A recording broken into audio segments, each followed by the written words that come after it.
welcome back to the Grant Garage. Today we have a go-kart.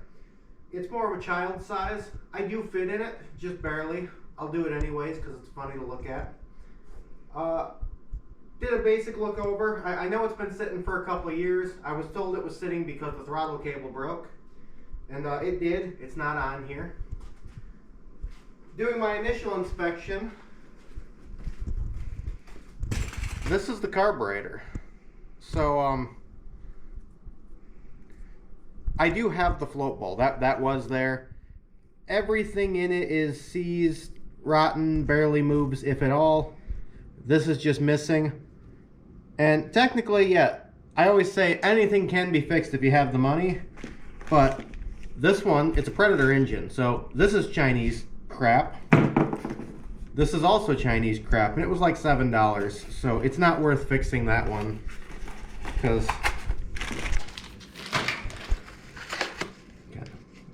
unload it here.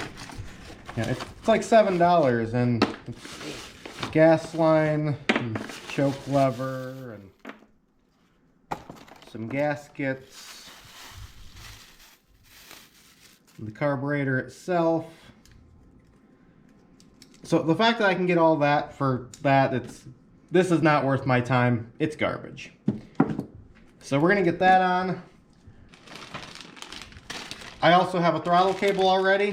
I did a basic measurement. It's give or take about 5 feet from pedal back to the engine where I need it. So that's what I ordered. Also Chinese, but I'm sure that the other one was. So coming over here and looking at the cart. This is all that's left of the factory throttle cable. Looks like it broke there. Has the bracket in here. I'm not sure if these tie rods are just that Chinese or if they've been extended by somebody in their garage. But these do not look like they look solid. I don't think they're going to break, at least for as fast as this thing will ever go. But they're definitely some pretty poopy looking welds. I don't know what brand it actually is. The only stickers I can find anywhere on it. Baja. It says something down here. Let me see if I can get over there actually. Probably a 200.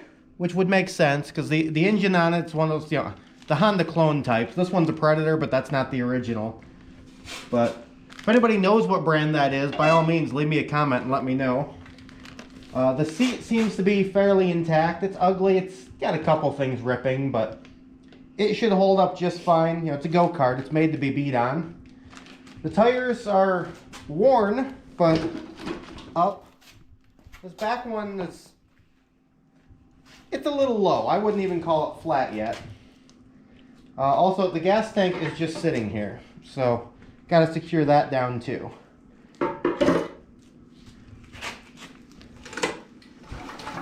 It does pull over. It feels like about the right compression for what a 212 should have. So, I don't think this should take very long. Let's go. In and out. 20 minutes adventure. Been beat up a little bit, but that's what go-karts are for. So I think we're going to start with the throttle cable. Get that on there. It also came with like some return springs for the pedals and some little stops. I don't think I need those though. I think everything is still on it. Okay, I think we'll just go ahead and start right up here.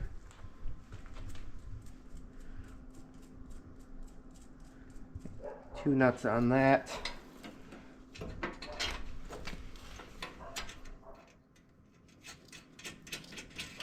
We'll leave those super loose because those will take some adjusting later. And I have to unbolt this. I don't know, 10s, 3/8, something like that. We'll see. Of course, got that return spring kind of in my way a little bit. Not real strong. I can probably fight it with my fingers. There we go. I can just pull it off of that side. So one cable off. Cable on. Looks like the hole in my new one is just slightly smaller. Doesn't really want to fit that bushing that's on there. So I'll get a different bushing. I couldn't find the bushing that worked. So I just I drilled out the eyelet and this a little bigger. So that bushing fits it now.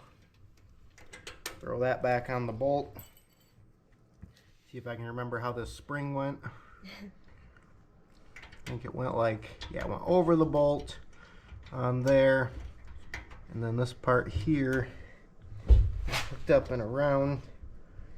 Probably can't see any of it, but Not really, but you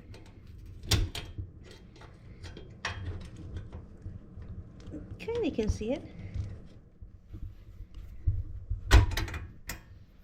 sure. So that returns.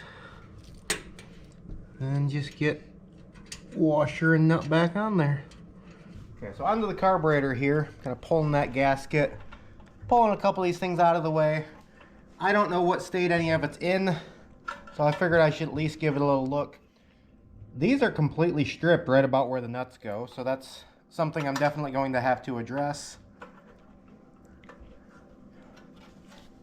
Grab a screwdriver real quick.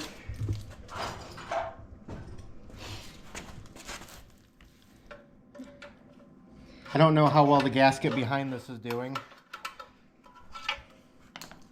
so I would like to see it. Oh, it probably would have been fine.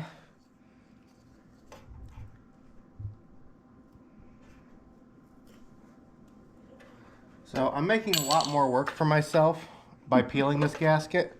If I had just left it alone, it probably would have lasted and worked just fine. But since I decided to peel it, now I have ripped gasket. But let's be fair, it is the right thing to do. I'm pretty sure I have a couple of heads like this sitting around, so I'll probably go steal these bolts off of that. In the meantime, though, I'm at least going to unscrew these because it'll make it easier to clean that. You could lock two nuts together to do this, but they're kind of ratty anyways, and honestly, the vice grip marks ain't really going to hurt it. Even if I do end up somehow reusing these ones.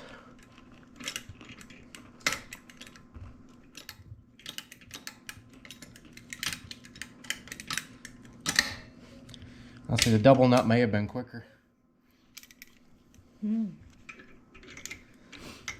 So, but yeah, I'm just going to unscrew these and then go see if I have more, and we'll come back to you.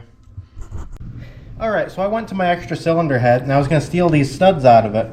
And they're stripped in the exact same spot, so that ain't going to help me. These are the only ones I have here that I'm willing to use. But I was looking at them, and it didn't look... They looked flat before, like they were stripped out.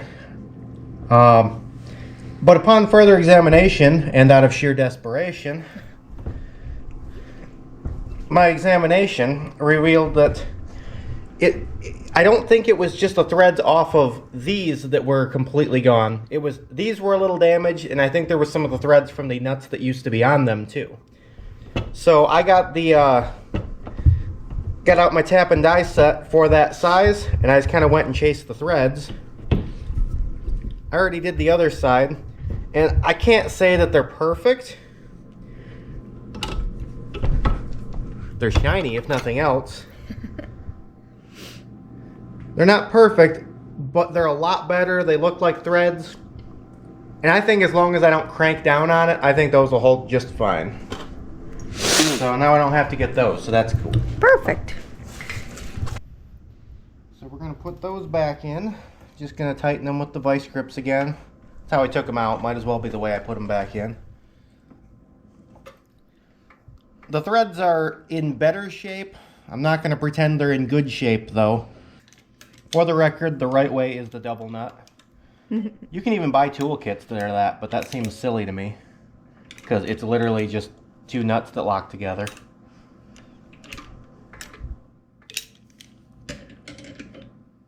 Okay, those are back in. Let me go get a gasket. That is some Chinese fitment if I've ever seen it. Ideally, for good performance, you'd want that to fit the hole perfectly. And this flat side fits perfectly. This upper side, I'm probably pushing a 1/4 inch. Wow. But this is not a performance machine, so I'm just going to ignore that. Gonna move that vent for now. Move all of it for now. It don't need to be there yet. my screwdriver to bend that heat shield again.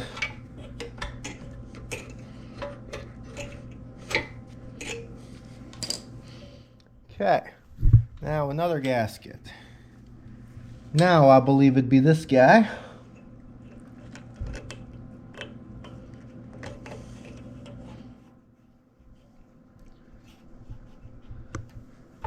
Doesn't sit flat on there, but it will when the carburetor's pushing it.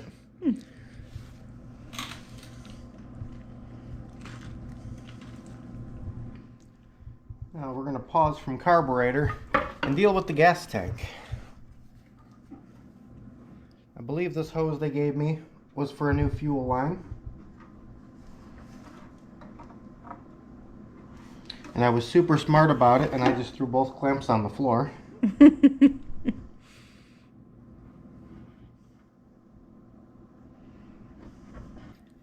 So, we're going to have to get some bolts to hold this down. I'm sure those are just the M6.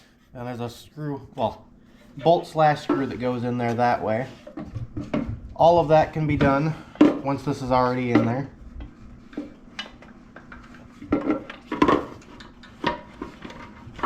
This is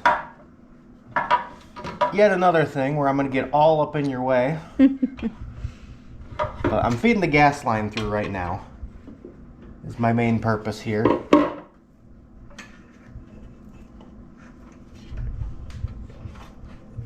Just kind of get it up in the area.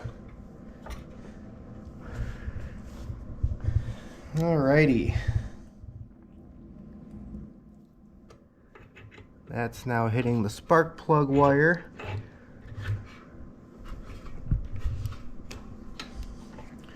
Which I so gingerly. There we go. That over there. There we go. Just gotta put it all together the right way. All the pieces. The fuel line has to go under that. It's kind of a tight area, but if it was that big a problem, they wouldn't have been, they wouldn't have cloned this engine a million times with a million different Chinese companies.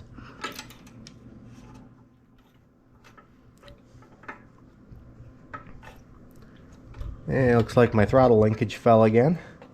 Okay,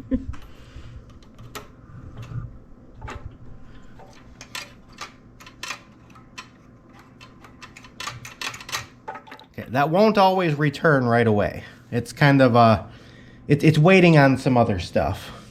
Essentially, when you fire it up, it's going to govern it and bring it down to closed.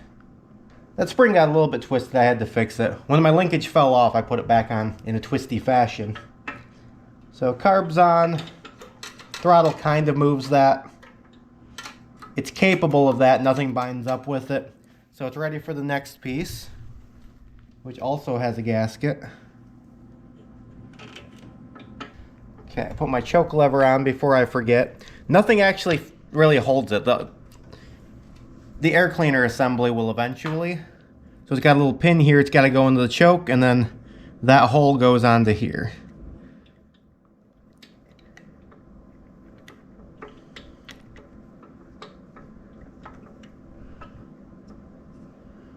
This somehow fits on there. Well, the choke, for whatever reason, doesn't move at all right now. Huh. There we go. It's a little stubborn, I guess. There we go.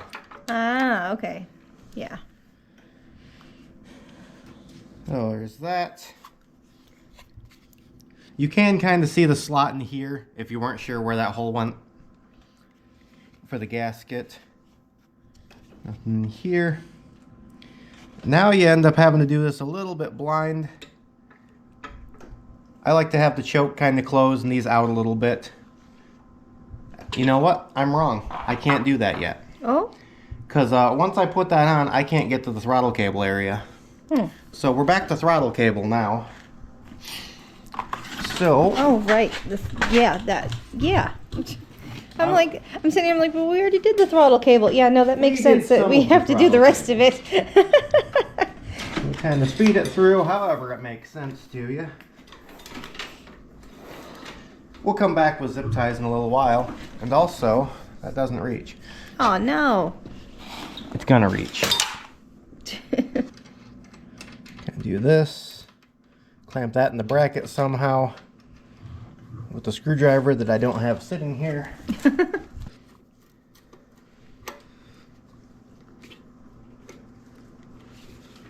Okay, that's in there. It has this ridge here. These are universal cables, you know, Chinese stuff. I put the ridge down below it. You could have probably ground it flat and then put it up into here. Whatever way would work is fine. Tighten this down. I'm just going to snug it real quick by hand. To finally tighten it, you're going to want to hold that with something and then do it. But then when I go hold it, or when I activate the throttle, we have throttle. Yay. So there's that. Now I can put that cover on there. Alright, so we came into a little bit of a problem. With the throttle bracket in place here, you can't tell now because I've got it unhooked again. It was really stretching this cable tight, and the cable was routed kind of like this at the time, and I wasn't really looking while I was doing it. So even though this cable, you know, it probably should have fit it, but it didn't. It's another 2 inches of cable would have probably done it wonders. But I had a lot of extra cable here. I just didn't have a lot of the housing extra. So I've pulled this out and only left a little bit there. And what that lets me do is I go up here. Instead of it being in this bracket, I could be back here now.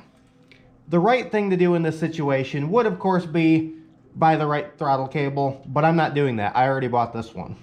So I'm just going to cut off this tab and re-weld it right about here so I can mount it, and that'll give me all the slack I need to put this cable in a safe location, and it should work. So I cut that tab off. It's a little shorter than it was before, but it'll work. Cleaned it up a little. I have edited out that footage because it involves several power tools and several neat words, and I don't know how many kids are watching. So I'm just going to clean up this area where it's going to go a little bit. Okay, and then we're just going to kind of hold it there.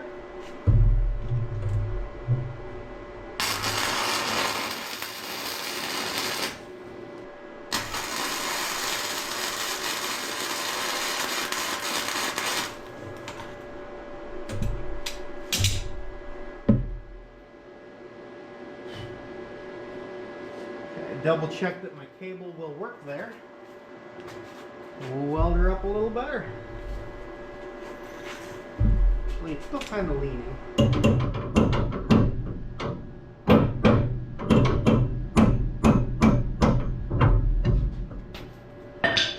Now it looks good.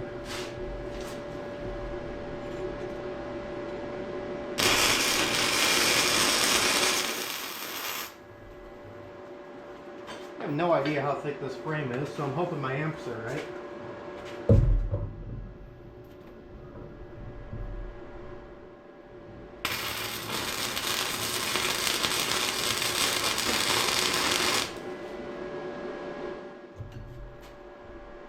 Yeah, they must be right. Now instead of running it way up here, I'm still probably gonna run it down there.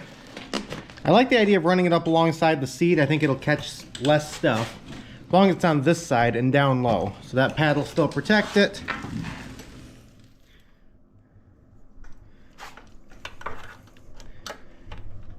And my bracket will reach now. So I'll get that bolted back on. Alright, gotta put this throttle bracket back.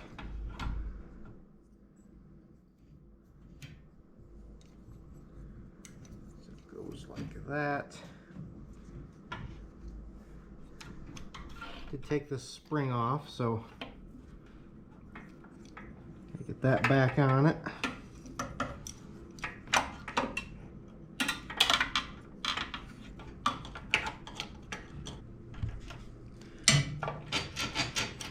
Throttle still moves. That's all I needed.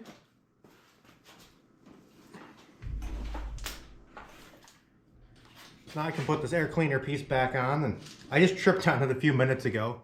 I busted the bottom, but that doesn't hurt its operation. There's two tubes on here. One of them goes right here to the crankcase breather. The other one goes up here to the gas tank. Just the nuts on the ends there. Now I don't have the nuts that actually go here. Actually, I do have them. I found them in a box, but I don't figure they're going to be any good with how stripped it was. I kind of wish I had flange nuts, but I don't. So I have a washer, a lock washer, and then just some nuts here. So not only did I replace the nuts because I'm worried the others are stripped and it just caused the same problem, but with the washer and lock washer, it's also going to have, I'm going to be using the threads a little bit farther out. So they should be in better condition than where it used to be. That's not a 10. Gotta find myself a 10. Okay, those are on. So the carburetor is installed. Choke moves. Fuel on off moves. I'm going to leave it off for now. Did notice while I was doing all that my spark plug is loose. So I'm going to get that tightened before we go too much farther. Otherwise I will forget and probably blow it out the first time I try to drive it.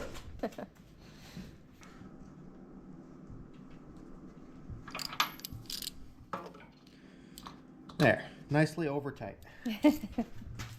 Just the way we like it. Okay, I don't really have the breather on there. I'm not going to worry about that. I'm going to leave it up on that jack stand because I don't know exactly where the idle is. I still have to adjust the slack in the cable too because I welded that bracket down here. I haven't tightened it yet. It will function just fine.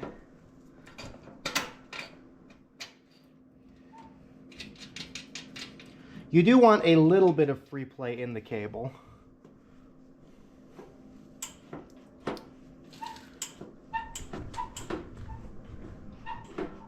Okay.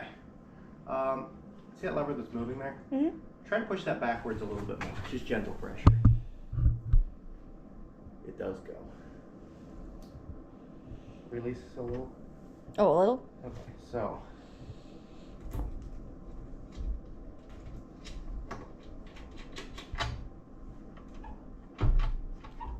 Release it, yeah, completely.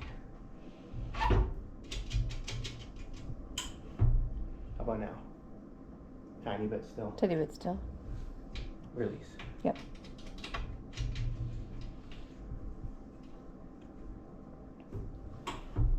How about now? Doesn't really. No, it's pretty much where you're at. It's pretty much there. Yep. They are 12s. Well, there you go.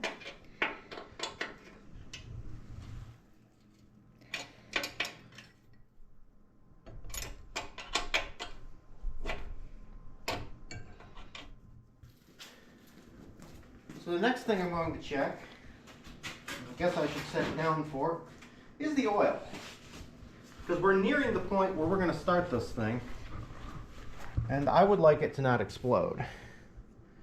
It at least has some oil in it.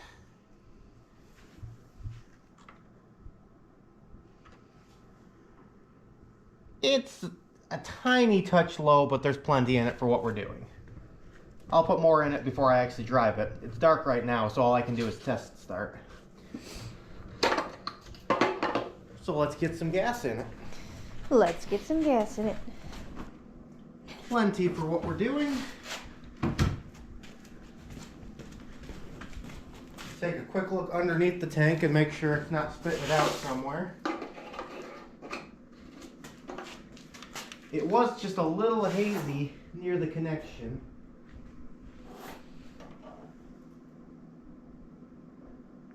Okay, don't believe it's leaking. Do you have your gas tank hooked down? What? Do you have the gas tank actually hooked down, or? Yeah, I did that off camera. I forgot. So. Okay. Yeah, we're good now. I don't know where the idle is. That's why I have these off the ground, because it could very well try to take right off. Turn my switch to on. Fuel on, choke on. And it's already trying. That's a good sign.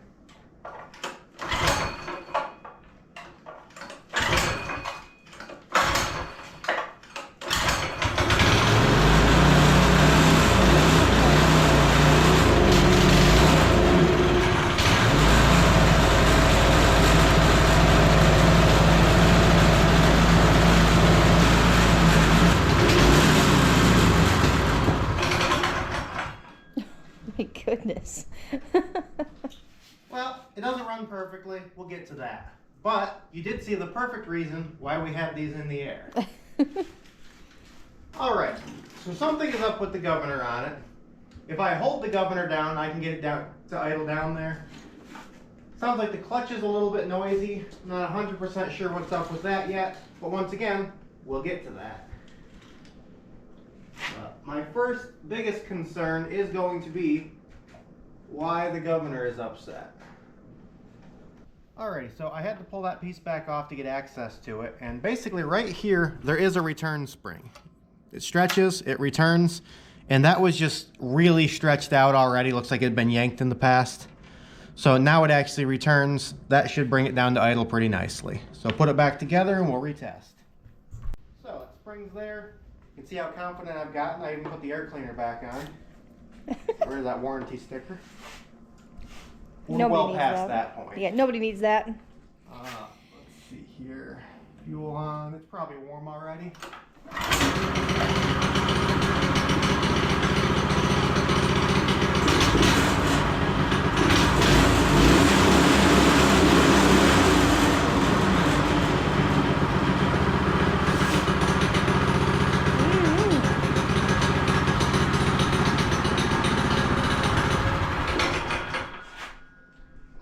So with that, I'm going to zip tie up my cable a little bit, and then it's ready for a driving test.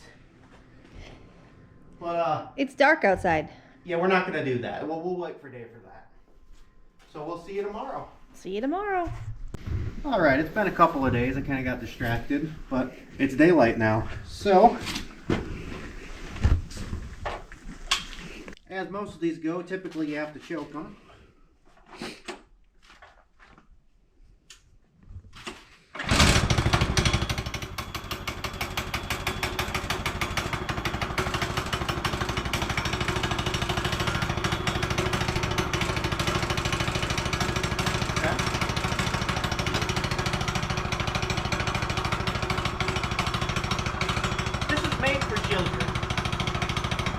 I don't have a children.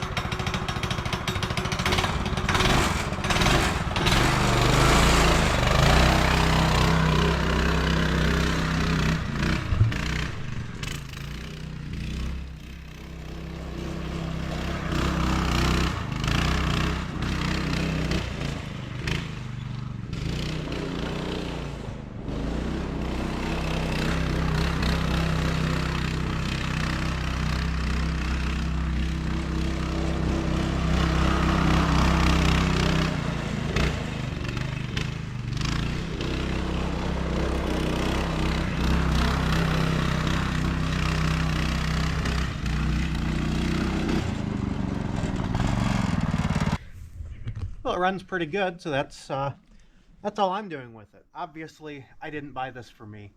Actually, I didn't buy this at all. It was given to me for fixing somebody else's something. But it doesn't fit me real well, so get rid of it soon. But it runs good enough to do that. Brakes work decent. Even with me in it, it moves around decently enough.